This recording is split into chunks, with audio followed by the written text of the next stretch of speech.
तो hi friends, चलिए शुरू करते हैं हम लोग कॉमर्स का पेपर। ठीक है, तो कॉमर्स में जितने भी लोग एग्ज़ाम दे रहे हैं MN 1B का, ठीक है, यानी कि माइनर पेपर 1B का सेमेस्टर 3 के लिए। तो पेपर का नाम क्या है, सबसे पहले ये जान लीजिए। तो पेपर का नाम है फाइनेंशियल लिटरेसी। ठीक है, फाइनेंशियल लिटरेसी। आप चाहे किसी भी यूनिवर्सिटी से हो, अगर आपका सब्जेक्ट यही है फाइनेंशियल लिटरेसी, तो आपको काम में देगा। ठीक है, ये पेपर, तो ये पेपर आपका 2024 में पूछा गया है सितंबर महीने में। ठीक है, देख लेते हैं। 22-26 सेशन का पूछा हुआ क्वेश्चन पेपर है फाइनेंशियल लिटरेसी का, माइनर पेपर 1B कॉमर्स। और पेपर जो है 75 मार्क्स का है, टाइमिंग 3 आवर है। पास करने के लिए इसमें आपको 30 नंबर लाना होगा। अब देख लेते हैं, तो यहाँ पे जो क्वेश्चन है वो आपके दो भागों में बटा हुआ है। पहला है ग्रुप ए। ठीक है, ग्रुप ए दैट मीन्स आपका 15 मार्क्स का है, और ग्रुप बी आपका 16 मार्क्स का है, 60। ठीक है, तो पहले हम लोग देखते हैं ग्रुप ए के क्वेश्चन, उसके बाद ग्रुप बी के क्वेश्चन को छुएंगे, मतलब टच करेंगे।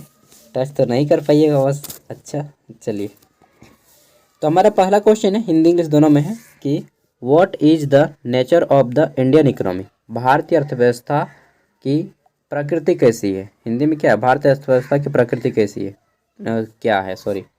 ठीक है, तो राइट आंसर हो जाएगा, भारत जो है एक विकासशील देश है, डेवलपिंग कंट्रीज है। और वहीं पूछ ले कि भारत की अर्थव्यवस्था कैसी है, तो हम लोग बोलेंगे मिश्रित अर्थव्यवस्था। ठीक है, भारत एक विकासशील देश है और भारत की अर्थव्यवस्था विकासशील है, मतलब भारत एक विकासशील देश है। क्वेश्चन इसका गलत है, हाँ नहीं तो सेट किया है क्वेश्चन यार। देश भारत एक विकासशील देश है और भारत की अर्थव्यवस्था क्या है, तो मिश्रित है। हालांकि यहाँ पे राइट आंसर ऑप्शन 2 होगा, लेकिन क्वेश्चन कोई सही ढंग से सेट नहीं कर पाए जो भी सेट किए हैं। नेक्स्ट है आपका यहाँ पे, गरीबों को आवास प्रदान करने से संबंधित कौन सी योजना है। ठीक है, which scheme is associated with providing housing to the poor. गलत है, गरीब कोई खाली नहीं होता है, ज़रूरतमंदों को आवास प्रदान करने से संबंधित कौन सी योजना है।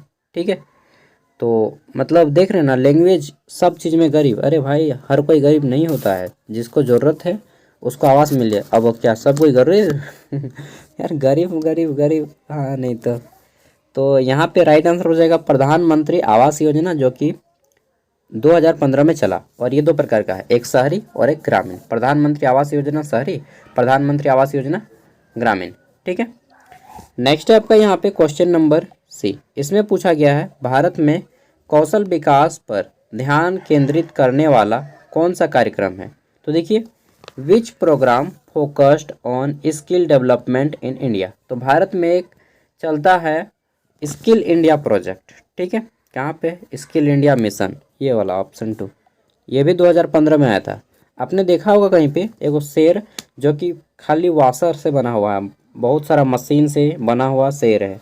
ठीक है, वही स्किल इंडिया मिशन का लोगो है। ठीक है, 2015 में शुरू हुआ था। इसमें आपका 6 महीना ट्रेनिंग देके काम दिया जाता है 10,000 12,000 में। ठीक है, और आदमी काम करने के लिए एग्री नहीं करता है।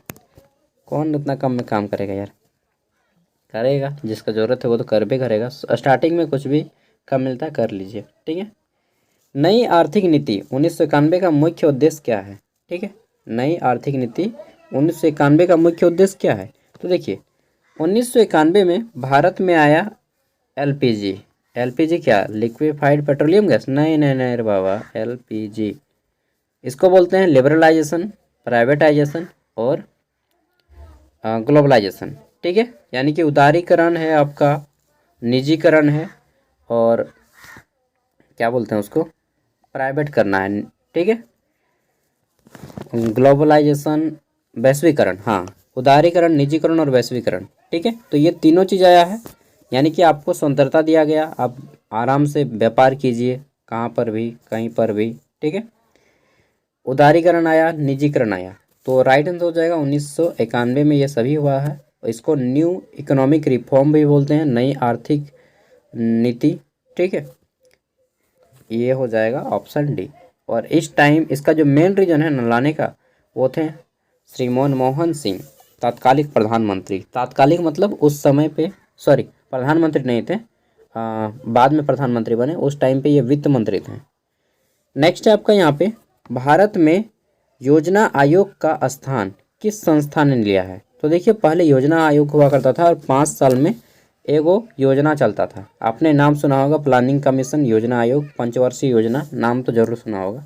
ठीक है, तो वो अब नहीं रहा, मोदी जी ने आके उसको ख़त्म कर दिया और अब बना है नीति आयोग। हालांकि योजना आयोग अच्छा था यार। ठीक है, नीति आयोग बना, और नीति आयोग का फुल फॉर्म जानते ही होंगे, एन से नेशनल, आई से इंस्टीट्यूशन, टी से ट्रांसफॉर्मिंग, आई से India, national institution for transforming India. ठीक है, और इसे थिंक टैंक भी कहा जाता है। 1 जनवरी 2015 से यह लागू है, प्रभावी है। ठीक है, तो नीति आयोग हो जाएगा। भारत में योजना आयोग का स्थान किसने लिया है? नीति आयोग ने। जी नंबर हमारा क्वेश्चन है, एक पेज यहाँ से गायब है। ठीक है ना। जी नंबर क्वेश्चन है, नई कृषि नीति का उद्देश्य क्या है। जो नई कृषि नीति आई है उसका उद्देश्य बहुत सारा है। तो यहाँ पे देखिए, शहरी खेतों को बढ़ावा देना, नहीं भाई। कृषि उत्पादकता को बढ़ावा देना, हाँ। कृषि उत्पादों के निर्यात को सीमित करना, नहीं। कैसे सीमित कर देंगे, कम कैसे कर देंगे। केवल जैविक खेती पर ध्यान देना, नहीं। जैविक खेती पर ध्यान देना है, लेकिन केवल जैविक खेती पर ध्यान नहीं दे सकते हैं।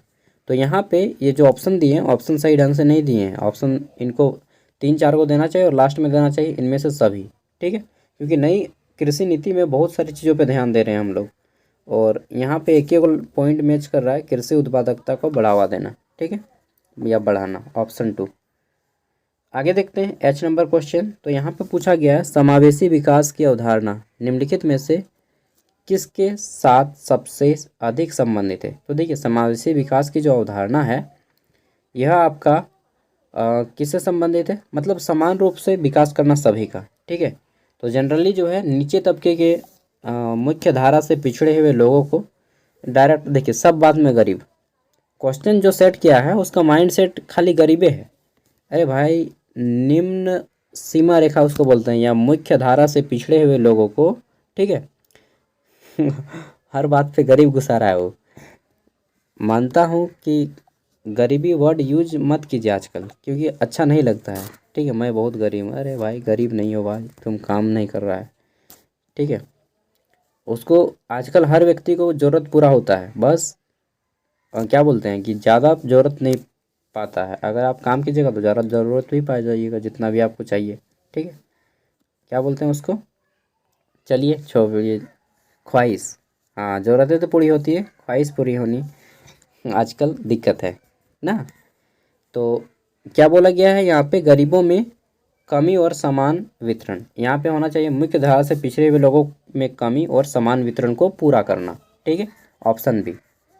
आगे देख लेते हैं। नेक्स्ट हमारा है यहाँ पे क्वेश्चन नंबर आई। इसमें पूछा गया है, राष्ट्रीय खाद्य सुरक्षा अधिनियम का उद्देश्य भारत की कितनी प्रतिशत जनसंख्या को खाद्य सुरक्षा प्रदान करना है। ऑप्शन है 50%, 75%, 67% या 90%। देखिए, ये गलत यहाँ पे ऑप्शन है, फिर मैं बता रहा हूँ क्यों। क्योंकि ग्रामीण पे लेवल पे अगर देखा जाए तो ग्रामीण लेवल पे 75% टारगेट रखा गया है और शहरी लेवल पे 50%। ठीक है, अब यहाँ पे ना ग्रामीण बोला है ना शहरी बोला है। ठीक है, ना ग्रामीण बोला है ना शहरी बोला है। ठीक है, तो हम क्या निष्कर्ष मारेंगे, तो वहाँ पे आपको लिखना होगा, आई नंबर करके लिख दीजिएगा कि सही उत्तर होगा शहरी के लिए 50% और ग्रामीण के लिए 75%। ठीक है, ऑप्शन यहाँ पे कोई भी मैच नहीं कर रहा है। जो क्वेश्चन पेपर सेट किया है, हड़िया वगैरह पिया के आया होगा मतलब मजाक कर रहा हूँ, लेकिन उन्होंने सही रूप से सेट नहीं किया है। शुरू से मैं इसका क्वेश्चन पेपर देख रहा हूँ। नेक्स्ट है हमारा यहाँ पे, which organisation is responsible for formulating the 5-year plan in India. बोला गया है कि भारत में पंचवर्षीय योजनाओं के निर्माण के लिए कौन सा संगठन जिम्मेदार है। तो देखिए, इसके लिए हम लोग बनाए थे योजना आयोग। कहाँ है जी योजना आयोग, यहाँ पे है योजना आयोग। ये इसका राइट आंसर हो जाएगा। इंग्लिश में बोलते हैं प्लानिंग कमीशन। ठीक है, और इसके प्रधान होते थे प्रधानमंत्री, हेड। तो यहाँ पे हमारे 1 मार्क्स वाले क्वेश्चन कंप्लीट होते हैं। अब देख लेते हैं आगे। तो अब आते हैं हमारे यहाँ पे 5 मार्क्स वाले क्वेश्चन।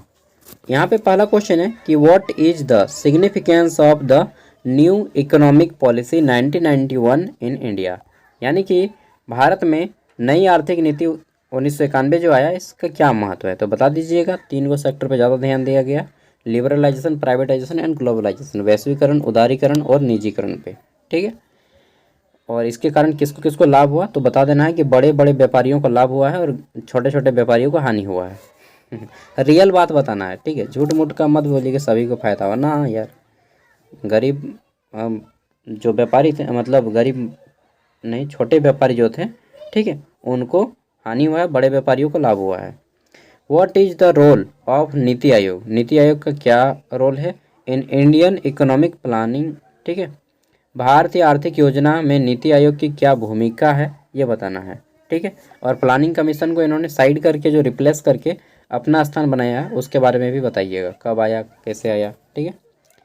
देख लेते हैं, तो यहाँ पे बोला गया है कि नहीं 4 प्रश्नों के उत्तर दे, answer any 4 question of the following, ठीक है। प्रत्येक क्वेश्चन 15 मार्क्स का है, टोटल 6 क्वेश्चन है, किसी 4 को आंसर करना है। इसमें हमारा पहला क्वेश्चन है, क्वेश्चन क्या है, क्वेश्चन है कि भारतीय आर्थिक योजना में नीति आयोग की क्या भूमिका है ये बताना है, ठीक है। What is the role of NITI Aayog in Indian economic planning, भारतीय आर्थिक योजना में नीति आयोग की क्या भूमिका है बताइए, ठीक है।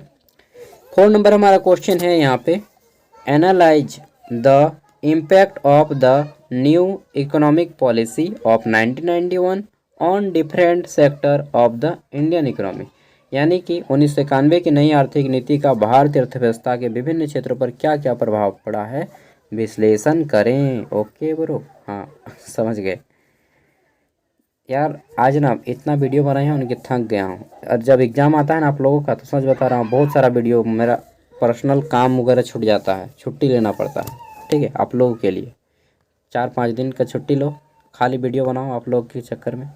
क्यों, क्योंकि ये एक सप्ताह अगर मैं मेहनत करता हूँ तो कई सारे हज़ारों विद्यार्थियों का यार उसको फ़ायदा पहुँचता है। चलिए, इसलिए मैं आप लोग के चलते एक सप्ताह मेहनत करता हूँ, जीत तोड़ एकदम दिन रात, ठीक है।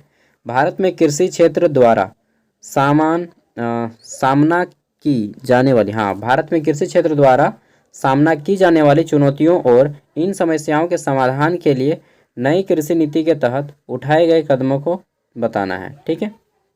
देखिए, आज आप में से कितना आदमी है जो किसान बनना चाहते हैं, हाथ खड़ा कीजिए तो बोलिए, अटेंडेंस लगाइए। चलिए, बहुत कम लोग हैं जो कृषि बनना चाहते हैं। देखिए, मैं कहूँगा 1 महीना जो होता है ना, सावन का महीना, वो ज़मीन से खेलने का टाइम है। 1 महीना खेलिए ज़मीन से, स्वस्थ रहिएगा, मस्त रहिएगा। पैसा आप कितना भी कमाइए, लेकिन 1 महीना खेती कीजिए, ठीक है। चाहे कोई भी आदमी कितना भी बड़ा आदमी हो जाए, कितना भी पैसा कमाए, ठीक है। मैं भी 1 महीना खेती करता हूँ यार, चाहे कितना कमाऊँगा वो अलग की बात है, ठीक है, लेकिन 1 महीना खेती करो आराम से, ठीक है। खेत के साथ खेलो, थोड़ा मिट्टी के साथ, मजबूत होगे। और मतलब देखिएगा कि जो आदमी प्लांटेशन करता है, खेती करता है, पौधा वगैरह लगाता है ना, तो कंपेरेटिवली कम बीमार पड़ता है, ठीक है। माइंड भी फ्रेश रहेगा और आपको ज़्यादा टेंशन नहीं रहेगा कि पैसा आता रहेगा जाता रहेगा, ठीक है। खाओ पियो आराम से रहो और खेती करो भाई, ज़रूरी खेती, ठीक है। क्या क्या चीज़ें आई हैं, तो पहले हल जोताया जाता था, आजकल तो ट्रैक्टर आ गया है, ठीक है। हरित क्रांति आई, उसके बारे में बता दीजिए। नया आपका उर्वरक आ गया है, ठीक है। ऑर्गेनिक फार्मिंग हो रहा है, इन सब के बारे में बताना है। 7 नंबर क्वेश्चन है, भारत में औद्योगिक क्षेत्र की प्रमुख समस्या और उनकी चुनौतियों की जांच करें, साथ ही सार्वजनिक क्षेत्र के उद्योगों के प्रदर्शन का मूल्यांकन करें, ठीक है। तो बता देना है कि भारत में बहुत सारी कंपनियां, सबसे पहले वितरण कीजिए महारत्न कंपनियों की संख्या, ठीक है, 11, मिनी रत्न, फिर नवरत्न, ठीक है। उसके बाद इनका प्रमुख समस्या क्या है, कोई हानि पे जा रहा है, कोई लाभ पे जा रहा है, वायु प्रदूषण हो रहा है वो अलग, ठीक है। बहुत सारी समस्याएं बताना है। इसके साथ ही 1984 में हुआ था एक हमारे झारखंड बोल रहा हूँ, हमारा ये मध्य प्रदेश में हुआ था एक मिथाइल आइसोसाइनेट की घटना हुई थी। यूनियन कार्बाइड नाम की एक फैक्ट्री थी, ठीक है, अमेरिका की फैक्ट्री थी, उर्वरक फैक्ट्री, जो कि गैस रिसाव किया था मिथाइल आइसोसाइनेट, और वहाँ से 15,000 लोग डेथ कर गए थे, ठीक है। इसको बता दीजिएगा। झारखंड में एक फैक्ट्री है यूरेनियम, ठीक है, यूरेनियम फैक्ट्री जादूगढ़ा, वहाँ पे बहुत ज़्यादा हानि हो रहा है अभी, अपंगता आ रही है, इसके खिलाफ़ मैं आवाज़ उठाऊंगा आने वाले समय में, ठीक है, बड़े मंच पे उठाऊंगा। तो इसके बारे में भी बताइए कि झारखंड में आदमी परेशान हो गया है लेकिन कोई सरकार सुन ही नहीं रहा है, वहाँ के बच्चे विकलांग पैदा हो रहे हैं, ठीक है। यूरेनियम यूरेनियम जो है रेडियो एक्टिव पदार्थ है, और रेडियो एक्टिव पदार्थ में अगर आप भी रहिएगा ना तो आपका भी कैंसर हो जाएगा, तो विकलांग हो जाएगा, कोई शरीर का अंग काम नहीं करेगा, कोई सा भी अंग हो सकता है, ठीक है। तो बहुत सारा प्रॉब्लम हो रहा है, इन सबको आपको लिखना है, ठीक है। एग्ज़ाम लिखने के लिए बॉस और वास्तविकता को लिखिए। नेक्स्ट, भारत में हालिया विकास पहलों जैसे प्रधानमंत्री ग्राम सड़क योजना, ठीक है, और अंत्योदय अन्न योजना का वर्णन करें। सब एकदम टॉपिक ऐसा टॉपिक है जो आप इजीली कर सकते हैं, ठीक है। तो जिनका भी एग्ज़ाम है सब कोई क्वेश्चन सॉल्व कर लीजिएगा, ठीक है। ओके, और पीडीएफ मैं वीडियो को डिस्क्रिप्शन पे दे रहा हूँ। बाय। और जब आप लोग का एग्ज़ाम हो जाए तो अपना क्वेश्चन पेपर हमें इस नंबर पे सेंड कर दीजिएगा, if you are a student of Jharkhand, ठीक है। अगर आप झारखंड से हैं तो अपना क्वेश्चन पेपर सेंड कर दीजिएगा 89 86 60 75 41। झारखंड के किसी भी यूनिवर्सिटी से पढ़ाई करते हो तो अपना क्वेश्चन पेपर हमें इस नंबर पे सेंड कर दें। Okay dear, bye, good night. Good night नहीं रे, जोहार।